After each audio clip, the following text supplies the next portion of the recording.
નામ છે તમારું બેન? મારું નામ માલતીબેન. અચ્છા, શું તકલીફ હતી તમને?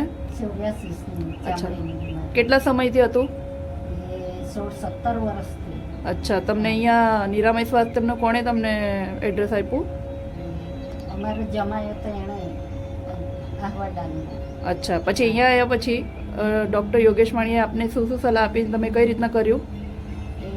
એના સલાહ પ્રમાણે અમે દવાઓ લીધી. એના સલાહ પ્રમાણે અમારે પેલી પરેજી પાડી. એના લીધે સારી થઈ.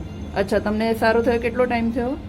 એના 8 મહિના થઈ ગયા અમારી અચ્છા. દવા ચાલે છે. અચ્છા, રેગ્યુલર દવા તમે લો છો? હા, રેગ્યુલર લઉં છું. અને પરેજ વગેરે જે કહે છે સાહેબ એ પ્રમાણે કરો છો? સાહેબે જે પ્રમાણે કીધું એ પ્રમાણે જ મારે દવા લીધી. અચ્છા, અત્યારે તમારે એકદમ સારું થઈ ગયું છે ને? હા. કેવું છે બતાવશો હવે? કેવું છે તમને એકદમ? 80% સાહેબ સારું થઈ ગયું છે. અચ્છા, પગમાં હતું કે? હા, અહીંયા. અચ્છા, જે ડાઘો છે હા, અહીંયા. ત્યાં હતું. ઓકે. હા. પછી ઘૂંટણ પર બતાવો. હા, અહીંયા પણ અહીંયા નથી. અહીંયા પણ હતો, આખી ઘૂંટણ સાવ હતી. સારું અચ્છા, થઈ ગયું. સારું થઈ ગયું.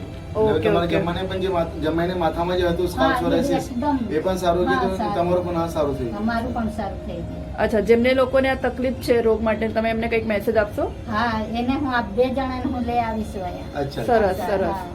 મારું સારું થયું એટલે 2 જણાને મેં કીધું કે ચાલો મારી દવાખાનું ત્યાં છે, નિરામય સ્વાસ્થ્ય છે, ત્યાં પેલી આ આયુર્વેદિક દવા ચાલુ છે, એનાથી કંઈ આડઅસર થતી નથી. મેં 8 મહિનાથી લેતી છું પણ મને કંઈ જ આડઅસર નથી થઈ, એટલે મારી ચાલુ જ છે દવા. એટલે આ લોકોએ સારું કે ચાલો અમને બતાવે એમ, પછી હું લઈ આવી. આજે આ બીજું એક ભાઈને લઈ આવી. સરસ. ઓકે, ઓકે, હા. સરસ. સ્વસ્થ રહો, મસ્ત.